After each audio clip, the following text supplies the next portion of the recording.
À 24 ans, je gagnais un peu plus de 4 000 € par mois, j'avais une voiture de fonction, j'étais propriétaire de mon propre appartement, et pourtant, j'ai tout perdu. Dans cette vidéo, je vais t'expliquer en fait concrètement mon parcours de ma situation à dire stable, la meilleure situation au monde pour un mec d'une vingtaine d'années, à aujourd'hui, comment je suis passé de cette étape-là en entrepreneur qui facture aujourd'hui, c'est moi, plus de 5 000 € et qui permet du coup de vivre plutôt confortablement depuis chez soi, en travaillant plutôt très peu. Pour te parler un petit peu de mon parcours, il faut savoir que je suis entré dans le monde du travail en tant que vendeur automobile. Donc évidemment, j'ai fait des études dans le commerce, j'ai fait également ce qu'on appelle l'école automobile, donc le GNFA, qui est le groupement national automobile français avec sa propre école pour devenir vendeur auto, et je l'ai fait en alternance au sein d'une concession Peugeot, puis j'ai été pris en CDI là-dedans. Situation rêvée, parce que, comme j'expliquais, CDI, situation stable, avec derrière une voiture de fonction, un PC de fonction, j'avais également des salaires qui étaient plutôt juteux. Alors, évidemment indexé à ma performance, mais qui permettait de gagner entre 3 000 et 4 000 € par mois, voire même plus sur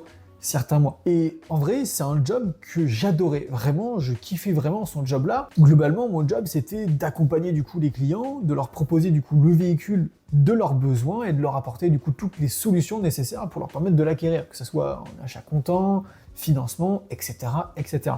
Et moi, je récupérais du coup une commission derrière. Et en plus, je m'assurais de tout, c'est-à-dire de l'accueil, de la vente, jusqu'à du coup la livraison et derrière le suivi, derrière du véhicule, comment se passe, etc. Vraiment, j'étais hyper passionné parce que je savais que j'étais à un point pivot dans le budget du coup des personnes, parce qu'aujourd'hui, l'achat d'un véhicule, c'est le deuxième plus gros achat dans une famille, dans un foyer moyen, après l'appartement, la maison. Et donc forcément, c'était quelque chose d'hyper important. Et donc pour moi, c'était hyper important que tout soit parfait, que ça soit au niveau de l'accueil jusqu'à la livraison du véhicule avec le bouquet de fleurs, les petits chocolats, la bâche, etc. Histoire que vraiment les clients soient le plus satisfaits possible. Donc c'était vraiment quelque chose qui me passionnait. Par contre, ça me prenait beaucoup de temps.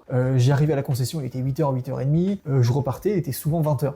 Donc je faisais des semaines à 50, 60 heures par semaine. Donc c'était assez contraignant. Mais malgré tout, les gens m'enviaient. J'étais un petit peu dans le groupe d'amis, le riche, celui qui gagnait très bien sa vie, qui avait une situation hyper stable, qui était propriétaire déjà de son appartement. Bref, vraiment la vie rêvée pour un mec de 24 ans, tu vois.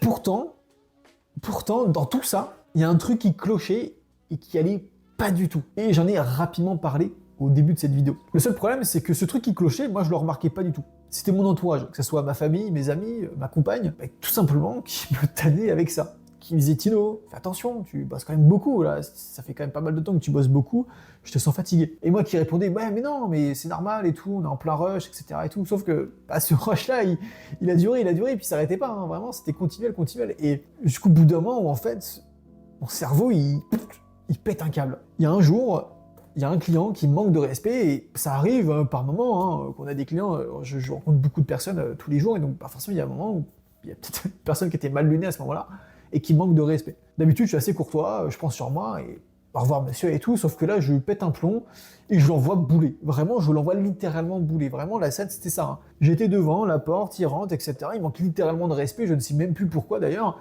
et je l'envoie balader parce que c'était juste plus possible. Alors que jamais j'aurais fait ça avant. Et pour te dire, jamais je l'ai fait, c'est que j'avais ma secrétaire derrière, qui était toujours là, qui voyait, parce qu'on a les bureaux qui étaient vraiment à proximité, et qui me voyait travailler, elle m'a dit, mais Tino, je t'ai jamais vu comme ça. De toute ma vie, depuis que je suis arrivé ici, je t'ai jamais vu comme ça. Et tu sais qu'elle était longtemps depuis la concession, ça faisait déjà un an et demi, 2 ans qu'elle était avec nous, donc elle me connaissait quand même pas mal. Et c'est cette phrase-là, cet événement-là qui m'a fait un déclic dans la tête, je me dis, putain, Tino, il se passe vraiment un truc qui allait vraiment pas bien. J'ai pris du coup du repos, parce qu'il fallait que je prenne du repos, j'étais voir le médecin, 1 semaine d'arrêt, on m'a forcé à poser parce que je voulais absolument pas le poser. J'étais vraiment piqué par le travail, il fallait que je bosse. Et après cette semaine-là, je reviens et ça va pas du tout. C'était même pire qu'avant. Vraiment, je reviens au taf et je me rends compte qu'en fait, il y avait pas que ça qui allait pas bien. C'est que j'étais tellement sous pression, sous stress, que j'avais des crampes d'estomac absolument énormes avant d'aller bosser. Et j'avais ça faisait peut-être 1 an que j'avais ça, mais je le remarquais pas. Parce que je me disais, ah putain, je mange mal, ou peut-être parce que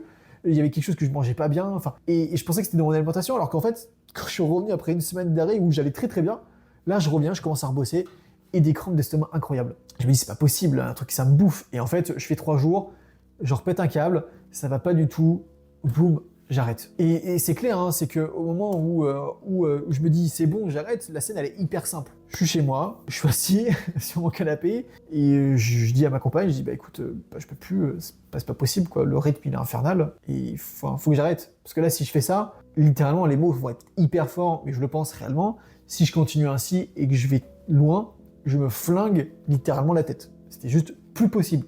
je ne pouvais plus tenir, j'allais forcément péter mon crâne, j'allais peut-être taper quelqu'un, je sais pas, j'en sais rien, mais vraiment, je n'allais pas bien psychologiquement, il fallait que j'arrête. Du coup, je vais voir un psy, et du coup, il m'impose un arrêt absolu, donc du coup, j'arrête. Et du coup, j'arrête, et puis c'est quand même la descente aux enfers. Je faisais du 50 heures, 60 heures semaine, je fais plus rien en fait. Je fais plus rien, je suis chez moi, et j'attends, je m'ennuie, et je me sentais pas vraiment bien, quoi, parce que forcément, j'étais quelqu'un qui était plutôt dans un style méritocratique, dans le sens où vraiment, où les gens sont récompensés par rapport à leur mérite, et là, en fait, je fais plus rien, donc je mérite rien finalement, et donc j'avais vraiment une vision de moi-même qui était hyper négative, et c'est là que je suis rentré en dépression pendant 6 mois, et pendant 6 mois, je me ruminais plein de questions.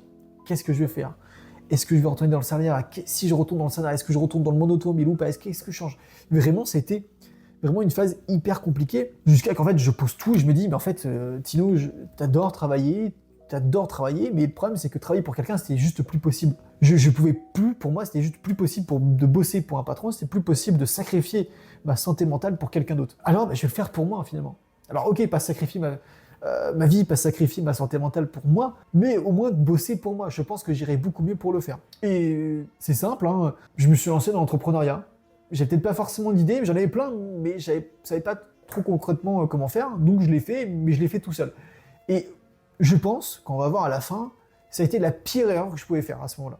Mais c'est pas grave, j'avais quand même le chômage qui me permettait de pouvoir stabiliser ma situation et me permettre d'avancer. Donc, du coup, je me lance et je teste plein de business, mais vraiment plein de business différents, hein. J'ai fait du dropshipping, j'ai créé ma marque de posters biodégradables autour du monde automobile. J'ai même fait du Twitch, j'ai même fait du YouTube, j'ai fait quoi d'autre? J'ai fait du coaching dans différents éléments, du coaching sportif, du coaching sur d'autres points. Enfin bref, j'ai vraiment tenté énormément de choses, mais littéralement, rien n'a fonctionné. Et pourtant, j'ai dépensé beaucoup d'argent dans des formations, j'ai dépensé beaucoup d'argent dans des publicités pour tenter de réussir, mais rien n'a fonctionné. Et en soi, le problème, ça venait pas forcément des formations, des business en eux-mêmes, parce que les business là fonctionnent pour d'autres, mais ça fonctionne pas pour moi. Et tu vois, dans tout ça, le truc que j'ai compris, c'est que mon réel problème, c'était pas le fait que je manquais de motivation, de volonté, ou de vouloir travailler et de réussir, hein. C'est juste que je cherchais au mauvais endroit et que je prenais les mauvais choix, les mauvais chemins. Et c'est pas grave, parce que j'ai testé plein de choses et j'ai pris de l'expérience. Mais j'étais sur le mauvais chemin. Et je l'ai su tout simplement parce que j'ai pu échanger avec pas mal de personnes, parce que j'ai pu me faire mon réseau et j'ai rencontré des gens qui réussissaient réellement dans ce milieu où je tentais de réussir. Et grâce à ces personnes-là, j'ai pu comprendre une chose, c'est que pour que ça fonctionne, il faut qu'il y ait un marché, il faut qu'il y ait une compétence que les gens demandent et qui te payent pour cette compétence. C'est aussi simple que ça. Et ok, c'était peut-être hyper simple, mais je l'avais pas vraiment compris, je l'avais pas vraiment conscientisé. Et c'est là qu'en fait, naturellement, en discutant avec ces personnes-là, je me rends compte qu'il y a un truc qui est sous le nez de tout le monde, c'est le marketing. Et je t'avoue que, au départ, pour moi, c'était hyper flou, hein, quand on parle de ça, et je me dis, mais le marketing, c'est quoi? C'est les affiches publicitaires, c'est les publicités que tu vois sur Instagram, sur la télé, etc. Enfin, je m'occupe pas de ça, tu vois, ça m'intéresse pas. Sauf qu'il m'a dit concrètement que, ouais, c'est ça le marketing, mais il n'y a pas que ça touche tout. Ça touche les sites internet, ça touche tout ce qui va être à l'écriture, donc les emails qu'on reçoit, ça va être aussi les logos, enfin bref, le marketing, ça touche tellement de choses que je suis obligé de m'y retrouver là-dedans. Et du coup, j'ai continué à creuser. Et en fait, j'ai découvert que j'avais quand même une certaine appétence sur certains points et je me suis dit, pourquoi pas essayer, parce que de toute façon, il faut que je le fasse. Mais le problème, c'est que j'étais pas du tout fait pour ça. Enfin, pour moi, j'ai jamais fait de marketing de ma vie. Alors, hormis la partie vente, mais c'est tout. La partie marketing, j'ai jamais fait ça. Je sais pas comment livrer un site internet, je sais pas comment conseiller les gens sur une stratégie de contenu réel et tout. Enfin, vraiment, je savais pas comment faire. Et le truc, c'est que la réelle problématique, c'est qu'en fait, j'avais pas de méthode et j'avais pas d'accompagnement. Donc, j'étais vraiment tout seul. Et donc, forcément, je partais dans tous les sens, j'ai testé plein de trucs et forcément, ça fonctionnait pas. Et c'est pour ça que j'ai pas réussi pendant ces 2 ans-là. Parce que je n'étais pas vraiment accompagné. Et en fait, il fallait que je simplifie tout le processus. Alors, c'est simple, j'ai commencé à me faire accompagner pour justement monter mon agence et en fait, je suis spécialisé dans une compétence pour vraiment conseiller les gens et les aider à prendre la bonne direction. Et ce qui s'est passé, c'est que ça a plutôt bien fonctionné au départ parce que finalement, dès le premier mois, je signe mon premier client à 1 800 €. Je le signe, je reçois le virement, je livre le service et putain, j'étais content quoi. Je reçois 1 800 € alors que pendant 2 ans, j'ai galéré à faire quelques sous et là, je reçois 1 800 € pour un seul client sur un seul mois. Le premier mois en plus. Donc forcément, ça m'a conforté et ça m'a donné encore plus de motivation pour continuer. Après, je t'avoue que forcément les premières semaines c'était pas facile parce qu'il y a beaucoup de choses que je devais mettre en place, beaucoup de choses que je devais apprendre, mais je suis quand même passé à l'action par rapport au temps que j'avais et j'ai quand même continué. Et ok, faut être franc, le premier mois j'ai fait 1800 euros, le deuxième mois j'ai pas fait autant, j'ai fait 800 euros. Alors ok, ouais, c'est beaucoup moins, c'est 1000 euros de moins, mais j'ai quand même fait 800 euros, tu vois, donc j'étais quand même content quand même d'avoir fait ça. Parce qu'avant je faisais rien. Et ensuite, après, le mois d'après, le troisième mois, c'était 1600 euros et quelques. Puis ensuite 2000, puis 2600. Et en fait, comme ça, j'oscillais un petit peu dans ces eaux-là, dans ces niveaux de revenus-là, et franchement, ça m'a permis justement de reprendre confiance en moi et de me dire, ouais, c'est possible, je peux gagner de l'argent tout seul, par mon propre travail. Et c'est là que je comprenais que j'étais en train d'ouvrir cette porte de sortie vers cette liberté que j'aspirais tant, parce que concrètement, si j'avais pas ça, si je gagnais pas cet argent-là, là, ces 1800 euros, là, le mois d'après, il fallait que je retrouve un taf pour commencer à payer ce que je devais payer, hein, que ce soit mon loyer, la bouffe, l'électricité et tout. Hein. Et pour moi, c'était juste impossible, ça aurait été un échec total de reprendre un taf. Donc il fallait absolument que ça fonctionne, et ça a fonctionné pour moi, donc j'étais hyper content, même si je gagnais pas autant qu'un salaire, à certains moments, ça fonctionnait. Et c'est là qu'en plus, j'ai commencé à utiliser de plus en plus l'intelligence artificielle au sein même de mon business, parce que je me rendais compte que finalement le pouvoir de l'intelligence artificielle est énorme. Il est tellement sous-exploité, ou en tout cas je l'ai sous-exploité tellement avant que finalement quand je l'ai implémenté carrément dans mon business, ça m'a permis en fait de gagner énormément de temps et de finalement, au lieu de passer beaucoup trop de temps pour peu de retour, de juste automatiser plein de tâches et de laisser faire l'IA pour justement augmenter ma productivité et me permettre de gagner plus d'argent.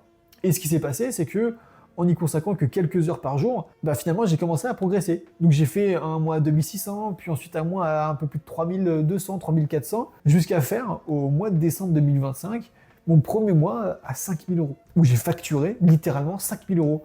Alors on enlève les charges, l'URSSAF et tout, ça me faisait à peu près 3800 euros net. J'ai quand même facturé 5000 balles quand même. 5000 balles, et tout ça pour un seul client, un seul. Hein. J'avais pas 36 clients, vraiment un seul client. Je t'avoue que ça fait quand même bizarre de dire ça parce que là aujourd'hui, j'arrive toujours en fait à stabiliser ce niveau de revenu et je suis quand même plutôt content parce que j'ai retrouvé le niveau de revenu que j'avais avant. Mais surtout que ça me fait bizarre dans le sens où là en fait aujourd'hui je gagne autant qu'avant, mais j'y consacre beaucoup moins de temps. Les plus grosses journées, je vais y consacrer 5-6 heures dans la journée. Donc c'est quoi? C'est 2 heures le matin, 4 heures l'après-midi. À 18 heures j'ai fini, j'ai pris 2 heures de pause, j'étais tranquille, j'ai bossé que 2 heures le matin, j'ai eu le temps de faire ma séance de sport et c'est tout, dans les plus grosses journées. Hein. Sinon les plus petites, j'y consacre quoi, 1 heure, 2 heures, ce qui n'est pas conséquent et ce qui est même très très peu. Tout ça parce que j'ai trouvé quelque chose dans lequel j'étais bon, qui était vraiment associé à moi, à mon profil, et j'ai implémenté l'IA qui m'a permis de gagner énormément de temps. Et derrière, j'étais accompagné pour justement trouver mes premiers clients, enfin trouver mon premier client qui m'a permis de me payer autant d'argent. Et ce que ça a changé littéralement dans ma vie, c'est simple, c'est que avant j'étais dans le mode automobile, j'étais sous un patron, j'étais en CDI, ok d'accord, j'ai de la sécurité, de la stabilité, sauf que en fait ma vie était complètement pourrie. Je passais ma vie à galérer mentalement, physiquement, sur tous les plans. Alors ok, je gagnais bien ma vie, mais j'étais pas du tout heureux parce que je passais pas de temps avec mes amis, j'étais tout le temps fatigué. Je passais pas de temps avec ma copine, on s'engueulait souvent parce que j'étais fatigué, j'étais de mauvaise humeur quand je passais des mauvaises journées, quand j'avais des mauvaises nouvelles de taf, à aujourd'hui, j'ai beaucoup plus de temps, je travaille depuis chez moi, donc j'ai plus de temps à consacrer à ma compagne, j'ai plus de temps à consacrer à la maison, j'ai plus de temps à consacrer à mes passions, je m'organise comme je veux, bref, en fait, j'ai une totale liberté et j'ai besoin de rendre des comptes à personne. Si demain, sur un claquement de doigts, je dis, tiens, demain, j'ai pas envie de bosser, j'ai envie de voir un ami, il est dispo, boum, je le fais. J'ai pas besoin de demander des comptes à mon patron, de dire, attends, on va s'arranger avec un collègue ou quoi que ce soit. Non, il n'y a pas besoin, parce que c'est moi mon propre patron. C'est moi qui gère mon temps. Et franchement, c'est une libération parce que j'ai jamais été autant heureux de toute ma vie. Alors ouais, effectivement, au départ, j'étais hyper stressé. Toute ma famille, tous mes proches étaient hyper stressés de ma situation, mais aujourd'hui, c'est plus le cas parce qu'aujourd'hui, je vis putain de vie de rêve. Vraiment, je kiffe ma vie et c'est incroyable. Alors ok, ce que j'ai pas encore atteint aujourd'hui, c'est le palier des 10 000 euros par mois quand plein d'entrepreneurs peuvent dire un petit peu le palier magique. Hein. Non, je l'ai pas encore atteint et oui, effectivement, c'est un palier que j'ai envie d'atteindre et je vais travailler pour... Je l'ai pas encore atteint, ok, je vais tout faire pour y arriver. Mais ce qui est sûr, c'est que je suis carrément sur la bonne voie. J'ai vraiment toutes les clés pour justement gravir les échelons petit à petit et atteindre ce palier-là. Ça peut peut-être prendre 6 mois, peut-être 1 an, peut-être moins, peut-être plus, mais en tout cas, je sais que je vais y arriver et que j'aurai atteint encore plus de liberté. Et je t'avoue que je te fais cette vidéo parce que concrètement, c'est une vidéo que j'aurais aimé voir quand j'en avais vraiment le plus besoin au moment de burn-out ou même un petit peu avant, carrément. Et honnêtement, si t'es salarié, que t'étais reconnu à travers ma vidéo et que t'as vraiment envie de construire quelque chose à côté, sans forcément tout plaquer comme moi, hein. Justement avant de péter un câble dans ton job, bah en fait je peux carrément te montrer ce que ça donne concrètement. Je peux carrément te montrer comment moi j'ai fait, qu'est-ce que j'ai mis en place pour justement réussir à atteindre ce palier-là. Donc si tu veux concrètement comment ça fonctionne, comment ça se passe, bah, tu vas cliquer sur le premier lien en bio qui va te permettre de réserver un appel avec moi de 30 à 45 minutes pour justement échanger ensemble sur ta situation et voir si tu as le bon profil pour. Et tu peux également t'abonner directement sur mon compte Instagram, donc ce sera le deuxième lien en bio. Et si tu veux discuter avant de réserver un appel, eh bien c'est simple, tu m'envoies Liberté en DM sur Instagram et on va pouvoir échanger et voir si c'est pertinent de prendre cet appel ou non. En tout cas, si cette vidéo t'a parlé, abonne-toi et dans les prochaines semaines, je vais te montrer exactement comment ça fonctionne, étape par étape, et qu'est-ce que tu as besoin de faire justement pour atteindre cette liberté. C'était Tino, ciao.